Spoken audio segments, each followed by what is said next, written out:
જય શ્રી કૃષ્ણ. આજે આપણે શ્રીમદ ભાગવત કથાના 34મા એપિસોડમાં પ્રવેશ કરી રહ્યા છીએ. આ એપિસોડમાં આપણે સાંભળશું નટખટ કૃષ્ણ અને ગોપાલ મિત્રોની રમૂજી લીલાઓ.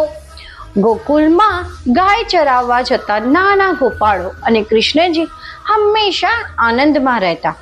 ક્યારેક તેઓ ગાયો પાછળ દોડતા, ક્યારેક વૃક્ષ પરથી ફળ તોડી ખાવા જતા, તો ક્યારેક તેઓ રમતો રમતા. કૃષ્ણજી મિત્રો સાથે મળીને ગોપીઓના ઘરમાં માખણ ચોરી કરતા. માખણ મળતા જ બધાને વહેંચી દેતા. બાળ મિત્રો કાનુડાની સાથેની આ નટખટાઈમાં આનંદ માણતા.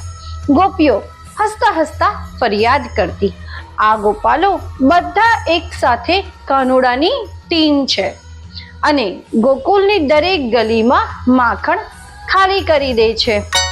નટખટપણાની વચ્ચે કૃષ્ણજી વાંસળી વગાડતા.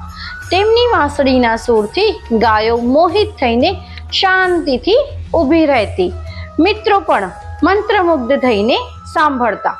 પ્રકૃતિ પણ એમની સાથે સંગીતમાં લીન થઈ જતી. ગોપીઓ કૃષ્ણને નારાજ થઈને કહેતી, કાનુડા, હવે તું અમારા ઘરમાં નહીં આવતો.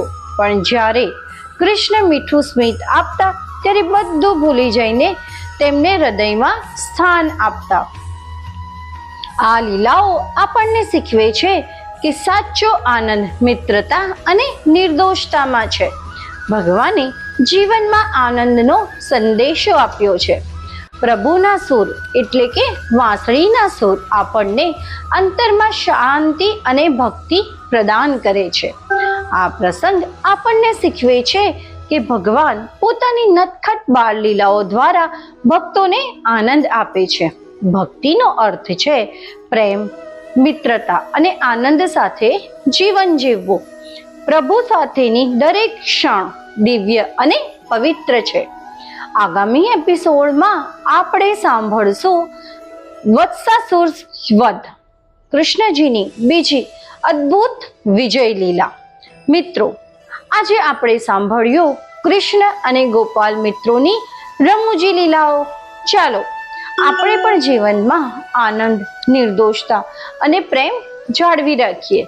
માટે જ ચેનલને સબસ્ક્રાઇબ કરવાનું ભૂલશો નહીં.